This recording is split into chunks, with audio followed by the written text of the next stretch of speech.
case resolution for today is like 24 years of age gentleman from Bangalore with the business. Full screen. Full screen.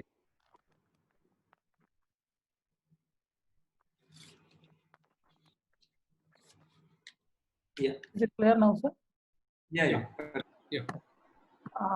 The case resolution today is Mr. X, 24 years old gentleman from Bangalore, who is a businessman by profession, presented with unmarried gentleman come with complaint of urinary opening at the undersurface of the penis since birth. Urinary stream of the patient is adequate, directing towards floor. The patient able to pass urine without strain. He also complains of penis was bent slightly downwards, and according to him, the length of the penis is normal with a normal erectile and ejaculatory function. The patient has no history of any previous surgeries, no any addictive history, no known comorbid illness. Antenatal history: the patient born out of a non-consanguineous marriage at full term with proper antenatal checkup with nil significant drug intake by the mother or had any significant infection at the antepartum stage. Postnatally, the child was full term and had no complications, passed urine normally, and was diagnosed at the birth time that patient is having a urethral opening at the undersurface of his penis. His sibling of younger brother is normal. No other congenital anomalies noted postnatally. Developmental milestones of the patient is normal. Immunization is history was poor. On examination, a general examination, patient conscious oriented and moderately built and nourished. Vitals were mentally stable. Patient vitals were stable. No pallor express sinus clubbing. Systemic examination showed no abnormalities.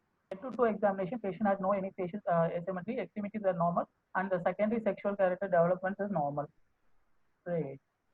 So the local examination, the patient was examined in the standing and lying down posture with a stretched penile length measuring about 6.5 centimeter. The meatus is present on the ventral aspect at the proximal penis level without meatus stenosis, approximately 5 centimeter from the corona. Glans is conical with a partial club. The prepucius skin is incomplete.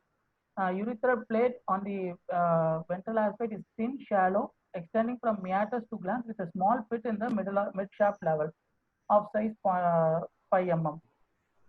On the ventral, there is a ventral curvature is present of 45-degree chordae with a dorsal penile skin on examination is unscarred. No torsion of penis is noted. Midline penile raphe is in the midline. Testes and scrotum were normal, and the rest of the genitourinary examination, perineum is found to be normal. No inguinal hernia noted. The other donor hernia, oral cavity has a normal buccal mucosa.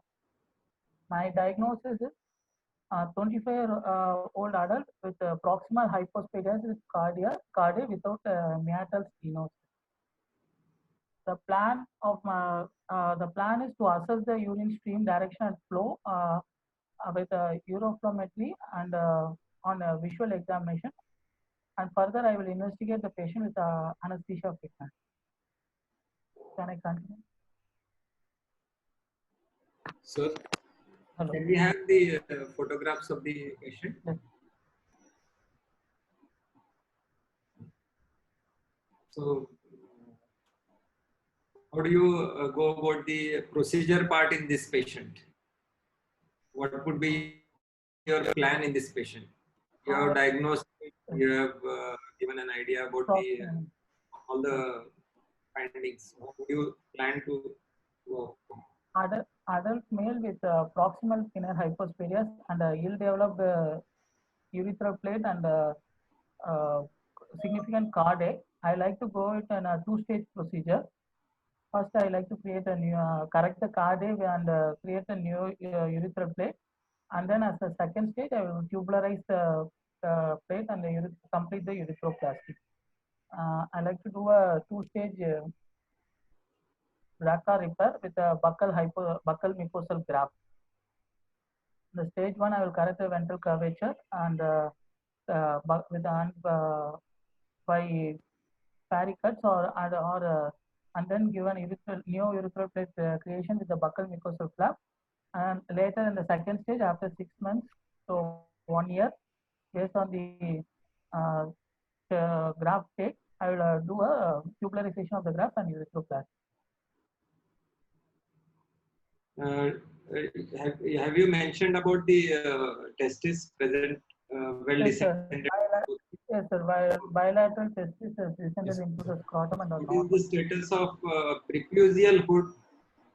The prepucial hood is incomplete, sir, and the skin hood is not clearly shown in the picture. It is incomplete and deficient in the ventral artery. No, but has he been circumcised? Because there is no surgery in past. No So he surgery must in be the past. having The adequate patient is not. prepucial hood. Yeah. So ideally, what we would see is whether the prepucial hood is present or not by lifting up the dorsal skin. Okay. So you feel it is inadequate, the dorsal skin? Dorsal. I couldn't. This a photograph given there. I couldn't. Yeah, he couldn't actually physically examine the patient. Sir. Okay. So you said about the consanguinity of non-consanguinity. So in what way is the hypospadias related as far as the consanguineous marriages are concerned? How would you? There is a 10 to 17% increase in consanguine marriage. If the father had a hypospadias, then a familial. There is a 5-fold increase in chance of hypospadias. Yes. So actually, the percentage could be anywhere between 7 to 19%, depending on whether the father has or the previous sibling has any hypospadias. Okay. So, if suppose there was associated 1 or 2 minor anomalies, like there is a tongue tie or there is a associated say, assume that one of the testes is undescended, then what would you look for? Which anomalies you would look for? I will go for lower urinary tract anomalies. If undescended testis, then I will, and proximal hypospadias, then I will evaluate for the chromosomal abnormalities. Gender identity disorder. No, if only one of the testes is absent, the other is well descended. So, in a 24-year-old, what would be your approach?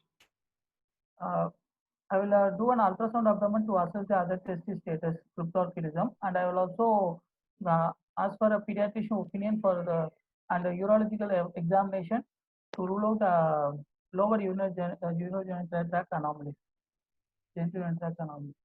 So basically, whenever you have an adult with a abdominal testis, it is better that we do a orchiectomy because its potential for the malignancy is very high. Okay, if one is normally descended and one is abdominal, you don't hesitate. You can ask for the orchiectomy of that patient. And if there are multiple anomalies, what additional anomalies which are important you would rule out? I have to rule out cardiac anomalies. What else? Cardiac anomalies and hand-foot genital syndrome, any hand anomalies is present. Yes. Mental retardation Yes. associated Smith-Levin syndrome. So there are basically many syndromes which are associated, which may not be very often seen, but then if there is a mental retardation, cleft palate, tongue tie, so you should rule out any other anomalies in these patients. Okay. And you said that there is a stretched penile length of 6.5 centimeters. Okay. So what is the importance of stretched penile length in hypospadias? It gives us the length of the urethral plate reconstruction needed. And also, usually it is micropenis is associated with the hypospadias in 65% of patients. So how much centimeters you would say cutoff? Less than 8.5 centimeters considered as in adult as micropenis, and if there is a few definitions give a plus or minus 2 standard deviations less to compared to the age as a micropenis. No, in a child, suppose a 3-year-old child. Child, how much 2.5 centimeters. So 2.5 centimeters is a cutoff. So if it is less, then you have to evaluate accordingly. Okay. So in this patient being adult and he has well-developed secondary sexual characters, we do not expect any problem with the chromosomes and all. Okay. Then you said Euroflow pre-operatively. So what is the rationale of doing a uroflowmetry before surgery? It can rule out any proximal obstruction is present, sir. It will give us evaluation about the proximal pictures or proximal obstruction to the meatus, so that post-operatively we won't face the complication of fistula development, and So- also it will give a follow-up how the flow has improved following surgery. Objective of assessment. So because each investigation costs some money, we would not do a pre-operative uroflowmetry. What best you can do is you observe the stream of the patient. Okay, because observing a stream will give a fair idea whether there is any stenosis of the meatus or whether there is any narrowing, whether intermittently he stops because of some pain. So if he has a good stream throughout and is able to empty fully, there is no need for doing any evaluation. Okay. And on top of it, what is the role of ultrasound in hypospadias? Ultrasound to rule out other urogenital abnormalities. Inguinal hernias can be associated with. We don't want hernia. We want about our interest in hypospadias. So what we can do, we can ask the patient to void. Okay, first you see the full bladder, then you ask the patient, and then rule out any post-void residue. Okay. See for any trabeculations or hypertrophy suggestive that there is an outlet obstruction. Okay. And if the patient, in children especially, we rule out whether they have a reflux or whether they have any other anomaly in children, because he is now fully grown. There are no symptoms related to urinary tract. We do not want to evaluate any further. Okay. Which other tests apart from sonography you would like to, any radiological investigation, especially in previously operated cases? Micturating cystoerythrogram, MCU. Yes, with what else?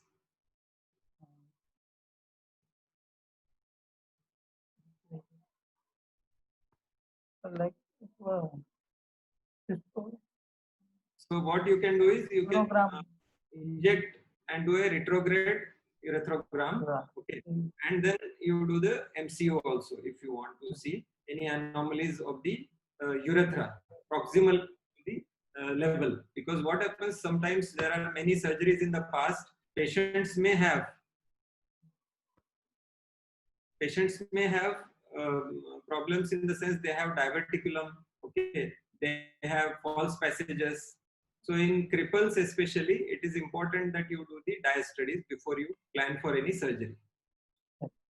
Here, I would say that you straight away went for the buccal mucosa. So first thing is whether you will judge the amount of skin which is available. Okay, and if the inner prepuce is adequate, then you may not take the buccal mucosa. If at all the inner prepuce is not adequate, which portion of buccal mucosa or lip mucosa, which one you will prefer? I'll go with the upper lip mucosa. Yes. So normally we observe that it is a thin pliable in the lip area and the morbidity is less with the upper lip. So towards the glance, I would prefer to use a buccal mucosa because then it is more aesthetically matching with the urethral mucosa. Post-operatively, the patients will be more comfortable. Okay. So you want to do a stage surgery. So where do you think the meatus would slide? Can you have the picture of the meatus?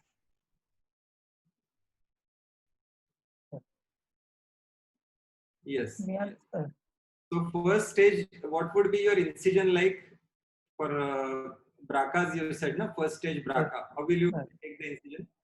I'll make a U-shaped incision around the meatus, up to extending up to the tip of the gland, excising the scar tissues,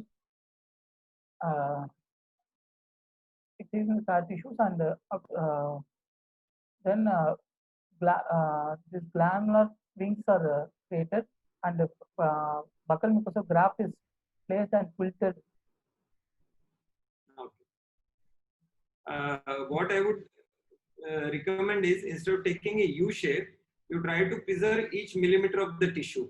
Okay, so you take an incision in the 12 o'clock position. Okay, and then go down to the meatus. So in the midline, you take a straight incision, go down, yes, like that, and then take transverse cuts. Okay, transverse cut at various levels, which will take care of the chordae. So you take multiple transverse cuts, and they are parallel to the corona. Yes, so you take, yeah, and then you keep releasing the chordae, and then you do something known as a clefting of the glans. So why you do the clefting? Because the glans should open like a book to the mid-lateral level, and then you have the corporal domes which will be seen like this at the glans level, and then you have the artificial erection test done. How do you do the artificial erection test done?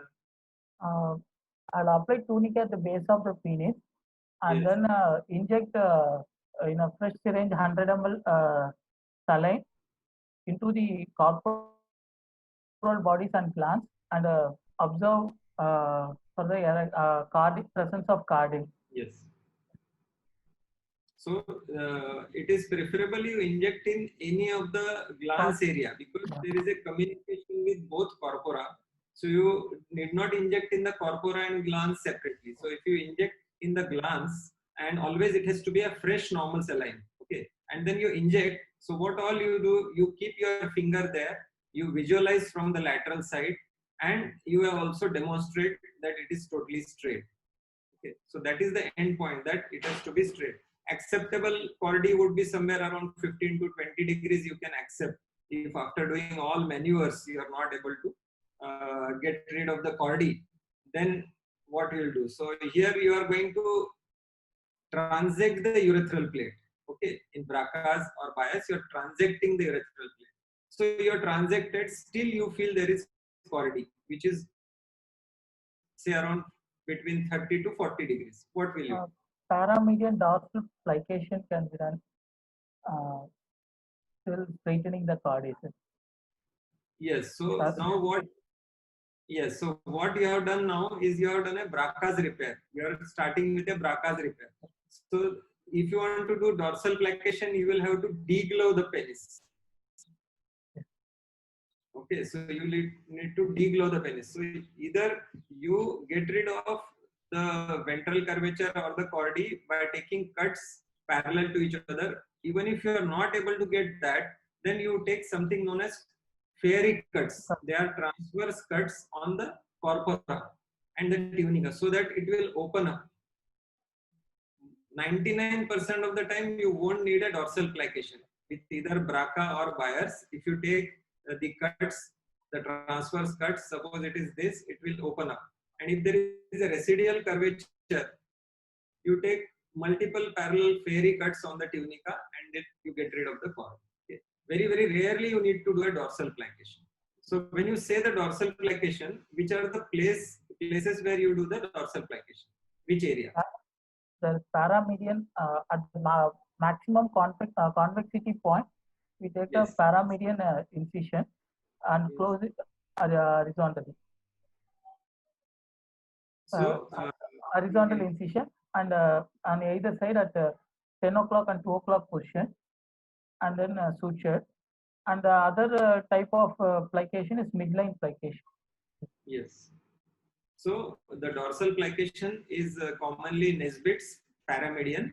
So where you take two parallel incisions at the maximum point of the curvature, and then you try to suture them with 5-O-Prolene, and the phallus straightens. What is the drawback of dorsal plication? it reduces the size of the phallus. Yes. So the length of the phallus is reduced. So you've done a Cordy release and everything. There is no, you've done an artificial erection test. So now you have done a graft from the buccal mucosa, from the inner prepuce. Everything is settled. It's now around 6 months. And then you plan for second stage. Okay. So you plan only at the calendar 6 months, or there is some other criteria? We will assess the urethral plate and settlement of the graft and the surrounding scarps whether settled nicely and the tissue is well vascularized. Yes. Then we will there are in buccal mucosa when we are doing, we feel that it contracts radically. Here you do buccal mucosa and it takes longer time to settle down compared to the inner trapezial skin. So you need to give a lot of moisturizers, allow the skin to soften, the buccal mucosa to soften. Sometimes even we need to wait for 1 year. And in spite of that, if there is a lot of shrinkage, we need to add tissues. So sometimes we need to add another buccal mucosa, either as a stage, or you do something which is known as at the time of tubularization. If you do some procedure, can you name what is that procedure? During BRCA's second stage, you feel that the urethral width is less. But I want that you should not have any problem. So I advise you, you do the tubularization and add this procedure. So what is that procedure? I will add a Dartos fascia for a watertight cover. No, that is fine. You add a waterproofing layer, that is fine. So what you need to know is the caliber of the urethra may be less because of the scarring of the buccal mucosa. You feel that the urethral plate is less in width. So what you do it, you take an incision on the dorsum. So it is known as a dorsal inlay. So you plan your urethral width. After that, you take an incision in the midline, in the area where you feel there is a contracture of the graft, and you add again buccal mucosa or lip mucosa. This is known as dorsal inlay, and then you tubularize in the same sitting. So you don't have a stricture. Got my point? Yes, sir. Okay. So you said something about waterproofing. So what is the waterproofing meaning? To prevent, to give an additional cover, to get a watertight closure, to prevent further fistula formation, we give an additional layer between the skin and the urethral urethra by putting either we can use a Dartos fascia or a tunica vaginalis fascia or corpora spongiosum and be brought in. Yes. So basically, never say it's a watertight, because what we mean to say is we give adequate closure of the urethra, do a urethral reconstruction, because Professor Asopa, he keeps gap of say 7-8 millimeters in between two sutures. He takes such wide apart. So it may not be watertight, but you do a fairly good urethral reconstruction, and you put this as a big sheet over the reconstructed urethra. Yes. So having done that, then how long will you keep the catheter, or what you will put for the urethra for urinary drainage? Postoperatively, routinely we use a 10 French Foley silicone catheter, or the stents, urethral stents can be used. Okay. And how long retain them? For 10 with the suturing over the glans, we retain it. So that we retain it for 10 days post-operative. Okay. And after removing, you find that there are 1 or 2 fistula, but he is able to pass urine. How do you go? We will wait till for the fistula to settle down. We will wait till 6 months for between. Then we follow up and reassess the patient. Residual fistula is there. Then we go with the fistula closure by excising the very tiny fistula. What advice will you give to the patient post-operative? Immediately post-operative, we don't operate on fistula. We observe. Now, what advice will you give to the patient? Any advice you will give? He asked the patient to close the fistula and pass urine stream. Yes. So you ask the patient to support the penis at the area of the fistula, and if there is a good amount of volume which is passing without any obstruction, then most of the cases fistula will close over 2-3 months, or at the most 6 months. If at the end of 6 months it doesn't close, then you do a fistula closure. Okay. So in adults, it is very likely that patient will have erections. So how will you take care of these erections? We can use ethinyl estradiol, laronol, or ketoconazole tablet post-operatively, but still the patient can have erections practically. Yes. So we'll wait and So there is a possibility, in spite of giving any hormonal therapy or ketoconazole, there is a possibility that this patient may have erections. So even diazepam, some people give calcium channel blockers, but then they are all not that effective. What other thing which you can give? Patient complains that there is some pain and pardon? To avoid bladder spasm, we give oxybutynin, 5 milligram BD. Yes, so that is an important tablet because the tip of the catheter will irritate the trigone area, and suddenly patient has got spasmodic pain. So you give this to relieve the bladder spasm. Yes. So you feel that after the second stage everything is fine, and then at the end of 6 months, then you can do the Euroflow, and normally we advise annual checkup for these patients. Okay, now he is adult, so he will need a counseling as well, and annually you do the Euroflow, serum creatinine, and ultrasound. So you assess the patient in the long term. Okay. So Sandeep, can I share my screen now so that we can discuss some? Jitan, I'll stop that. Hi Jitan. Hi. Hey Jitan, how are you, man? Sorry, I just got delayed. I just have a few added up things for you. I mean, Yeah, maybe sure. queries or whatever it is. Yeah, Yeah, how long you suppose you do the surgery at the age of 2 years or 2.5 years? Okay. When the patient reaches adolescence, if there are episodes of urinary tract kind of infection or pain or whatever it is, once in a while, so what do you do about it? So normally we do the follow-up annual basis for the urine routine, the ultrasound, uroflowmetry.